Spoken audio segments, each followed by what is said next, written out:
ಎಲ್ಲ ವಿಡಿಯೋ ನೋಡಕತ್ತ ವೀಕ್ಷಕರಿಗೆ ಒಂದು ರಿಕ್ವೆಸ್ಟ್, ನೀವು SSLC ಮೇಲೆ ಏನಾದರೂ ಪೋಸ್ಟ್ ಆಫೀಸ್ಗೆ ಸಂಬಂಧಿಸಿ ಅರ್ಜಿಯನ್ನು ಸಲ್ಲಿಸಿದರೆ ಪ್ರತಿಯೊಬ್ಬರು ಕೂಡ ನಿಮ್ಮ ಸ್ಕೋರ್ ಎಷ್ಟಾಗಿದೆ ಅಂತ ಪ್ರತಿಯೊಬ್ಬರು ಕೂಡ ಕಮೆಂಟ್ ಮಾಡಿರಿ. ಯಾಕಂದ್ರೆ ನಾವು ನೆಕ್ಸ್ಟ್ ಕಟಾಪ್ ಮಾಡಿರ್ತೀವಿ. 1ನೇ ಲಿಸ್ಟ್, 2ನೇ ಲಿಸ್ಟ್, 3ನೇ ಲಿಸ್ಟ್, 4ನೇ ಲಿಸ್ಟ್, 5, 6 ಪ್ರತಿಯೊಂದು ಲಿಸ್ಟಿಗೆ ಕಟಾಪನ್ನು ತಯಾರು ಮಾಡ್ತಿರ್ತೀವಿ, ಎಕ್ಸ್ಪೆಕ್ಟೆಡ್ ಕಟಾಪ್. ಅದಕ್ಕಾಗಿ ಅವು ಸ್ಕೋರ್ ಬೇಕಾಗ್ತವೆ. ಪ್ರತಿಯೊಬ್ಬರು ಕೂಡ ನಿಮ್ಮದು ಸ್ಕೋರ್ ಎಷ್ಟಾಗಿದೆ ಅಂತ ಕಮೆಂಟ್ ಮಾಡಿ. ಅದೇ ರೀತಿ ವಿಡಿಯೋ ನೋಡಕತ್ತರ ಪ್ರತಿಯೊಬ್ಬರು ಕೂಡ ವಿಡಿಯೋನ ಲೈಕ್ ಮಾಡಿ, ಶೇರ್ ಮಾಡಿ.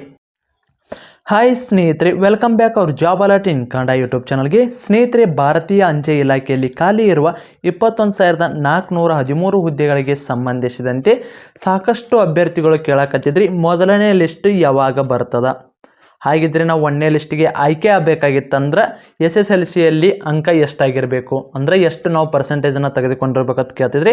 ಅದೇ ರೀತಿ 60, 70, 80 ಆದವರೆಗೂ ಕೂಡ ಚಾನ್ಸ್ ಏನಾದ್ರು ಸಿಗುತ್ತಾ ಈ ಲಿಸ್ಟಲ್ಲಿ ಅಂತ ಕೇಳ್ತಿದ್ರಿ. ಸ್ನೇಹಿತರೆ, ಅದಕ್ಕೆ ಸಂಬಂಧಿಸಿದಂತೆ ಸಂಪೂರ್ಣದ ಮಾಹಿತಿನ ವಿಡಿಯೋದಲ್ಲಿ ತಿಳಿಸ್ಕೊಡ್ತೀನಿ. ವಿಡಿಯೋನ ಸ್ಕಿಪ್ ಮಾಡಿದೆ ಕೊನೆವರೆಗೂ ನೋಡಿ. ನೀವೇನಾದರೂ ಮೊದಲ ಬಾರಿಗೆ ನಮ್ಮ ವಿಡಿಯೋ ನೋಡ್ತೀರಾ ತಪ್ಪದೆ ಒಂದು ಲೈಕ್ ಮಾಡಿ. ಇದೇ ರೀತಿ ಕಂಟಿನ್ಯೂಸ್ ಅಪ್ಡೇಟ್ಗೆ ನಮ್ಮ ಚಾನಲ್ ಸಬ್ಸ್ಕ್ರೈಬ್ ಮಾಡಿಕೊಳ್ಳಿ.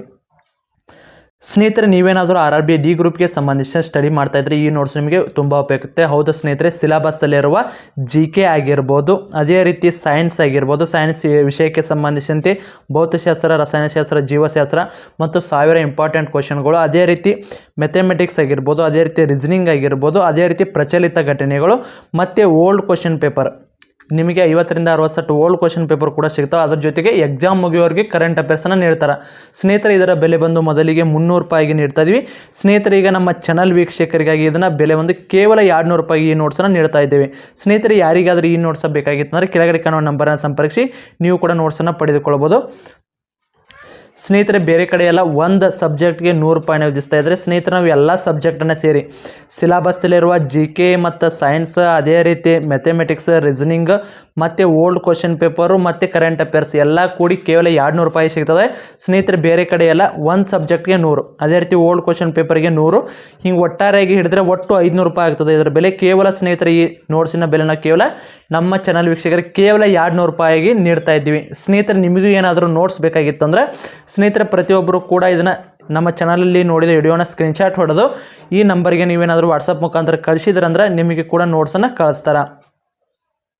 ಯಾರು ಈ ಸಾರಿ ನಾ RRB D ಗ್ರೂಪ್ಗೆ ಸಂಬಂಧಿಸಿದಂತೆ ನಾನು ಸ್ಟಡಿ ಮಾಡ್ತೀನಿ, ಈ ಸಾರಿ ಜಾಬ್ ಮಾಡ್ಕೋತೀನಿ ಅನ್ನೋರು ಮಾತ್ರ ಸ್ಕ್ರೀನ್ಶಾಟನ್ನು ಕಳಿಸಿ ನೀವು ಕೂಡ ನೋಟ್ಸನ್ನು ಪಡೆದುಕೊಳ್ಳಬಹುದಾಗಿರ್ತದೆ.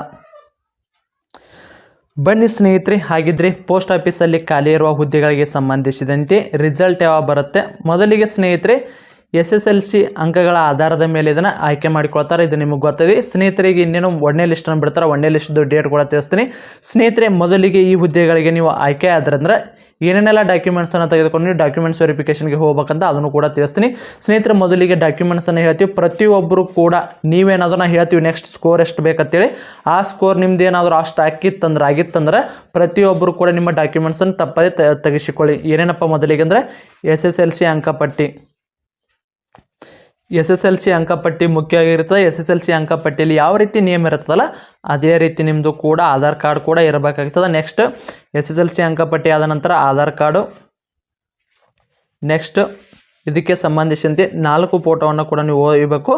ಪಾಸ್ಪೋರ್ಟ್ ಸೈಜ್ ಫೋಟೋ, ನೀವೇನಾದರೂ ಅರ್ಜಿ ಸಲ್ಲಿಸುವಾಗ ಹಾಕಿದ ಫೋಟೋನ ಅದೇ ಇತ್ತಪ್ಪ ಅಂದ್ರೆ ಅವನು ಕೂಡ ಒಯ್ಬೋದು. ಅದಿಲ್ಲ ಅಂದರೆ ಇತ್ತೀಚೆಗೆ ಬೇರೆ ಫೋಟೋನ ಕೂಡ ತೆಗೆಸಿಕೊಂಡು ಕೂಡ ಹೋಗ್ಬೋದು. ಅದೇ ರೀತಿ ನೆಕ್ಸ್ಟ್ ನಿಮ್ಮದು ಕಾಸ್ಟ್ ಇನ್ಕಮ್ ಬೇಕಾಗ್ತದೆ. ಅಥವಾ OBC ಇದ್ದರೆ OBC, SC ST ಇದ್ದರೆ SC STದು ಇನ್ಕಮ್ ಕಾಸ್ಟ್ ಬೇಕಾಗ್ತದೆ. OBC ಇದ್ದರೆ OBC ಸರ್ಟಿಫಿಕೇಟ್ ಬೇಕಾಗ್ತದೆ. ಸ್ನೇಹಿತರೆ, ಇದು ಕನ್ನಡದಲ್ಲಿ ಇರಬೇಕಾ ಇಂಗ್ಲೀಷಲ್ಲಿ ಇರಬೇಕಾ ಕೇಳ್ತಿರ್ತೀವಿ. ಸ್ನೇಹಿತರೆ, ನೀವು ಅರ್ಜಿ ಸಲ್ಲಿಸುವಾಗ ಯಾವ ಭಾಷೆಯಲ್ಲಿ ಹಾಕಿದ್ರಿ ಆ ಭಾಷೆದ ಅದನ್ನು ಒಯ್ಯಬೇಕಾಗ್ತದೆ. ಆದಷ್ಟು ಇಂಗ್ಲೀಷಲ್ಲಿ ಹೋದರೆ ತುಂಬ ಉಪಯುಕ್ತ ಆಗಿರ್ತದೆ. ಯಾಕಪ್ಪ ಅಂದರೆ ಇಲ್ಲಿದ್ದು ಸೆಂಟ್ರಲ್ ಗೌರ್ಮೆಂಟ್ ಜಾಬ್ ಆದ ಕಾರಣ ಆದಷ್ಟು ಎಲ್ಲ ಇಂಗ್ಲೀಷ್ನಲ್ಲಿ ಡಾಕ್ಯುಮೆಂಟ್ಸನ್ನು ಕೇಳ್ತಾರೆ. ಅದಕ್ಕಾಗಿ ಇಂಗ್ಲೀಷ್ನಲ್ಲೇ ಡಾಕ್ಯುಮೆಂಟ್ಸ್ ಒಯ್ದು ಉತ್ತಮ ಆಗಿರ್ತದೆ. ಇನ್ನು ಅದೇ ರೀತಿ ನೆಕ್ಸ್ಟ್ ಏನೇನು ಬೇಕಪ್ಪ ಅಂದ್ರೆ ID ಪ್ರೂಫ್ ಅಂತೂ ಆಧಾರ್ ಕಾರ್ಡ್ ಓದಿರ್ತೀರ. ID ಪ್ರೂಫಾಗಿ ಆಧಾರ್ ಕಾರ್ಡ್ ಏನಾದರೂ ಇರದೇ ಇದ್ದರೆ ನಿಮ್ಮದು ಅದಕ್ಕೆ ಪ್ಯಾನ್ ಕಾರ್ಡ್ ಆದರೂ ಕೂಡ ಒಯ್ಬೋದು. ಅದೇ ರೀತಿ ಡ್ರೈವಿಂಗ್ ಲೈಸೆನ್ಸ್ ಒಯ್ಬೋದು ಅಥವಾ ಪಾಸ್ಪೋರ್ಟ್ ಆದರೂ ಕೂಡ ಒಯ್ಬೋದು. ಆದಷ್ಟು ಆಧಾರ್ ಕಾರ್ಡನ್ನು ಒಯ್ಯಿರಿ. ಇನ್ನು ನೆಕ್ಸ್ಟ್ ಸ್ನೇಹಿತರೆ, ನಿಮ್ಮ ತಂದೆ ಅಥವಾ ತಾಯಿನ ಆಧಾರ್ ಕಾರ್ಡ್ ಕೂಡ ಒಯ್ಯಲೇಬೇಕಾಗ್ತದೆ. ಅದಕ್ಕಾಗಿ ಅವ್ರದ್ದೇನು ನಿಮ್ಮದು ನೇಮ ನಿಮ್ಮ ರೀತಿಯೇ ಇರಬೇಕಂತ ಏನು ರೂಲ್ಸ್ ಇಲ್ಲ.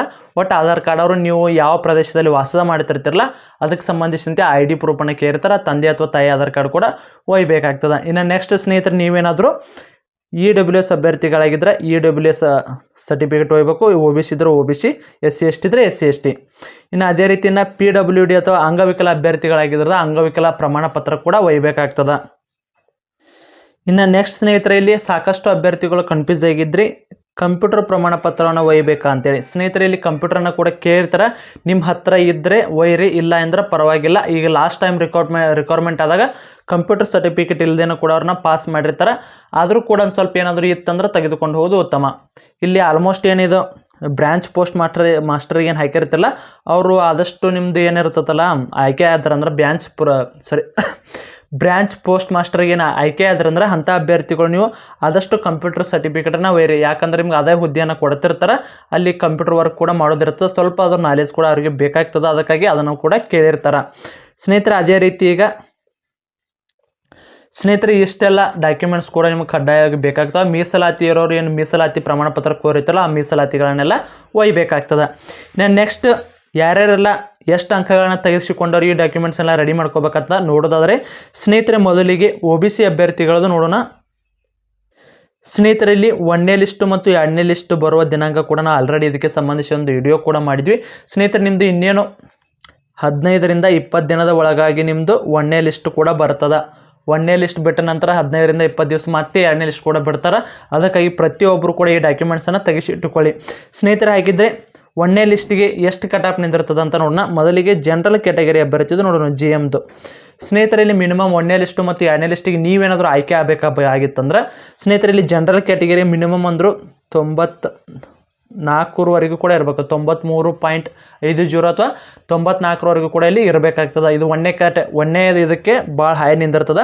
ಮತ್ತು 2ನೇದ್ದು ಅಷ್ಟೇ ನಿಂದಿರುತ್ತೆ, ಅಷ್ಟೇ ಒಂದು ಮಾರ್ಕ್ಸ್ ಅತಿ ಕಡಿಮೆ ಆಗಿರ್ತದೆ. ಆದರೆ 3, 4, 5, 6 ಏನಿದೆಲ್ಲ ಇವು ತುಂಬ ಕಡಿಮೆ ನಿಂದಿರ್ತಾವೆ. ಇಲ್ಲಿ 1ನೇ ಲಿಸ್ಟಿಗೆ ಏನು ಆಯ್ಕೆ ಹಾಕಿರೋ ನೋಡಿರಿ, ಪ್ರತಿಯೊಬ್ಬರು ಕೂಡ ಇಷ್ಟಾದರೂ ಕೂಡ ಸ್ಕೋರ್ ಇರಲೇಬೇಕಾಗ್ತದೆ. ಜನರಲ್ ಕ್ಯಾಟಗರಿಗೆ 93ರಿಂದ 94 ಆದರೂ ಬೇಕು. ಅದೇ ರೀತಿ ನಾವು OBC ಅಭ್ಯರ್ಥಿಗಳಿಗೆ ಇವ್ರಿಗೂ ಕೂಡ 92.50 ಅಥವಾ 93, ಹತ್ತತ್ರ 93. ಯಾಕಂದರೆ ಇಲ್ಲಿ ಕೊರೋನಾ ಪಾಸ್ ಆದ ಅಭ್ಯರ್ಥಿಗಳು ಜಾಸ್ತಿ ಸ್ಕೋರ್ ಇರ್ತದೆ, ಅದಕ್ಕಾಗಿ ಇಲ್ಲಿ ಹೆಚ್ಚಿನ ಸ್ಕೋರನ್ನು ಮಾಡಿರ್ತಾರೆ. ಇದಕ್ಕೆ ಪರ್ಮನೆಂಟ್ ಫಿಕ್ಸ್ ಆಯ್ತು ನೋಡಿ ಸ್ನೇಹಿತರೆ. ಭಾಳ ಅದರಿಂದ ಇದರಲ್ಲಿ ವ್ಯತ್ಯಾಸ 0.010 ಅಥವಾ 0.02 ಇಷ್ಟರ ಒಳಗಡೆ ಕಡಿಮೆ ಆಗ್ತದೆ ನಿಮ್ಮದು ಸ್ಕೋರು. ಆಲ್ಮೋಸ್ಟ್ ಎಲ್ಲ ಇಷ್ಟು ಅಂಕ ಇದ್ರೆ ಫಿಕ್ಸ್ ನೀವು ಆಯ್ಕೆ ಆಗೇ ಆಗ್ತೀರಾ. ಇನ್ನು ನೆಕ್ಸ್ಟ್ ಸ್ನೇಹಿತರೆ, ಅದಕ್ಕೆ ಸಂಬಂಧಿಸಿದಂತೆ ಇದು OBCದು ಆತು. ಇನ್ನು SC ST ಸ್ನೇಹಿತರೆ, SC ST ಆದರೂ ಕೂಡ ನೀವು ಇಲ್ಲಿ ಮಿನಿಮಮ್ ಅಂದರೂ 92ಕ್ಕಿಂತ ಅಂಕ ಹೆಚ್ಚಿಗಿದ್ರೆ ಮಾತ್ರ ಇಲ್ಲಿ ನೀವು 1ನೇ ಲಿಸ್ಟಿಗೆ ಆಯ್ಕೆ ಹಾಕಿರಾ. ಇದು ನಿಮಗೆ ಖಂಡಿತವಾಗಿ ಗೊತ್ತಿರಬೇಕಾಗಿರೋ ವಿಷಯ. ಅದಕ್ಕಾಗಿ ಇಂಥ ಅಭ್ಯರ್ಥಿಗಳು ನೀವೇನಾದರೂ ಆಗಿದ್ರೆ ಅಂದರೆ ಪ್ರತಿಯೊಬ್ಬರನ್ನ ಆಲ್ರೆಡಿ ಏನು ಹೇಳಿದೆ, ಈ ಡಾಕ್ಯುಮೆಂಟ್ಸ್ ಎಲ್ಲ ರೆಡಿ ಮಾಡಿಕೊಳ್ಳಿ. ಸ್ಪೆಲ್ಲಿಂಗ್ ಕೂಡ ಕರೆಕ್ಟ್ ಇರಬೇಕು. ಆಧಾರ್ ಕಾರ್ಡ್ ಮತ್ತು ಮಾರ್ಕ್ಸ್ ಕಾರ್ಡಲ್ಲಿ ಡಾಕ್ಯುಮೆಂಟ್ಸ್ ವೆರಿಫಿಕೇಷನ್ದಾಗ ಸಾಕಷ್ಟು ಅಭ್ಯರ್ಥಿಗಳನ್ನ ಫೇಲ್ ಮಾಡ್ತಾರೆ. ಡಾಕ್ಯುಮೆಂಟ್ಸ್ ವೆರಿಫಿಕೇಷನ್ ತುಂಬ ಸ್ಟ್ರಿಕ್ಟಾಗಿ ನಡೀತಿರ್ತದೆ, ಅದಕ್ಕಾಗಿ. ಇನ್ನು ನೆಕ್ಸ್ಟ್ SC ST ಆದರೆ EWSಗೂ ಕೂಡ OBC ಅಷ್ಟೇ ಕಟಾಪ್ ನಿಂದಿರ್ತದೆ. 92.50 ಅಥವಾ 93, ಹತ್ತತ್ರ 93 ಅಂತಲೇ ಇಟ್ಕೋಬೋದು. ನೆಕ್ಸ್ಟ್ ನಾವು ಅಂಗವಿಕಲ ಅಭ್ಯರ್ಥಿಗಳಿದ್ದರೆ ನಮಗೆ ಎಷ್ಟು ನಿಂದಿರ್ತದೆ ಅಂದರೆ ಸ್ನೇಹಿತರೆ, ನಿಮಗೂ ಕೂಡ ಇಲ್ಲಿ 88ರಿಂದ 90ರವರೆಗೆ ನಿಂದಿರ್ತದೆ ಸ್ಕೋರು. ಇಲ್ಲಿ ಕೆಲವೊಂದಕ್ಕೂ ಕೂಡ ಕಡಿಮೆ ಆಗ್ತದೆ, 80ರವರೆಗೂ ಕೂಡ ಬರ್ತದೆ. ಆದರೆ 1-2 ಪೋಸ್ಟ್ ಅಷ್ಟೇ ಎಣಿಕೆಯಲ್ಲಿ ಮಾತ್ರ ಬರ್ತಾವೆ. ಆದರೆ ಜಾಸ್ತಿ ಎಲ್ಲ ಇರೋದು ಎಷ್ಟಪ್ಪ ಅಂದರೆ 88ರಿಂದ 90ರ ಮೇಲೆ ಸ್ಕೋರ್ ಇದ್ದವ್ರದ್ದು ನೀವು ಇಲ್ಲಿ 1ನೇ ಲಿಸ್ಟಿಗೆ 2ನೇ ಲಿಸ್ಟಿಗೆ ಆಯ್ಕೆ ಹಾಕಿರಾ. ನೋಡಿದ್ರಲ್ಲ ಸ್ನೇಹಿತರೆ, ಇಷ್ಟು ಅಂಕ ನಿಮ್ದು ಏನಾದರೂ ಇತ್ತಂದ್ರೆ ನಾವು ಆಲ್ರೆಡಿ ಏನು ಹೇಳಿದ್ವಲ್ಲ, ಇವನ್ನೆಲ್ಲ ಡಾಕ್ಯುಮೆಂಟ್ಸನ್ನು ರೆಡಿ ಮಾಡಿಕೊಳ್ಳಿ. ಇನ್ನು ಹಾಗಿದ್ದರೆ ನಮ್ಮದು 60 ಆಗೈತ್ರಿ, 70 ಆಗೈತ್ರಿ, 80 ಆಗೈತ್ರಿ, ನಾವು ಯಾವಾಗ ಸೆಲೆಕ್ಟ್ ಹಾಕಿವಿ ಅಂತ ಈ ರೀತಿ ನಿಮ್ಗೆ ಪ್ರಶ್ನೆ ಕೂಡ ಉಂಟಾಗಿರ್ತದೆ. ಸ್ನೇಹಿತರೆ, ನಿಮ್ದು ಏನಿದ್ರು ಇಲ್ಲಿ 60, 70, 80 ಅದರದ್ದೆಲ್ಲ ಈಗ ಇಲ್ಲಿ 1ನೇ ಲಿಸ್ಟಿಗೆ 2ನೇ ಲಿಸ್ಟಿಗೆ ಯಾವುದೇ ಕಾರಣಕ್ಕೂ ಬರೋದಿಲ್ಲ. ನೆಕ್ಸ್ಟ್ ಬರ್ತಾವೆ ನಿಮ್ಮ 3, 4, 5, 6 ಏನಿರುತ್ತೆ ಆ ಲಿಸ್ಟಿಗೆ ಬರ್ತಾವೆ. ಸ್ನೇಹಿತರೆ, ಇಲ್ಲಿ ನಿಮ್ಮದು KPTCL ಹುದ್ದೆಗಳಿಗೆ ಸಂಬಂಧಿಸಿದ ಏನು ರಿಕ್ವೈರ್ಮೆಂಟ್ ಇದೆಯಲ್ಲ, ಈ ರಿಕ್ವೈರ್ಮೆಂಟ್ ಮೇಲೆ ನಿಮ್ಮದು ಡಿಪೆಂಡೆಂಟ್ ಭಾಳ ಆಗಿರ್ತದೆ. ಅಲ್ಲಿ ಹೆಚ್ಚಿನ ಅಂಕ ಇದ್ದವ್ರು ಏನಾದರೂ ಆಯ್ಕೆಯಾಗಿ ಹೋದ್ರಂದ್ರೆ ಇಲ್ಲಿ ಕಡಿಮೆ ಅಂಕ ಭಾಳ ನಿಂದಿರ್ತದೆ. ಅದಕ್ಕಾಗಿ ಇಲ್ಲಿ 1ನೇ ಲಿಸ್ಟಿಗೆ 2ನೇ ಲಿಸ್ಟಿಗೆ ಏನು ಬಿಟ್ಟಿರ್ತಿರಲ್ಲ, 1ನೇ ಲಿಸ್ಟ್ 2ನೇ ಲಿಸ್ಟ್ ತುಂಬ ಹೈ ನಿಂದಿರ್ತದೆ. ಆದರೆ ನೆಕ್ಸ್ಟ್ ಏನು ಬರ್ತಾವಲ್ಲ 3, 4, 5 ಒಂದು ಹತ್ತತ್ರ ನಿಮ್ದು 80ರವರೆಗೂ ಈ ಸಾರಿ ಅಂಕ ಬರೋ ಸಾಧ್ಯತೆ ಇರ್ತದೆ. ಅದಕ್ಕಾಗಿ ಇಲ್ಲಿ ಲಿಸ್ಟಿಗೆ ಅನುಗುಣವಾಗಿ ಕಡಿಮೆ ಆಗ್ತಾ ಬರ್ತದೆ.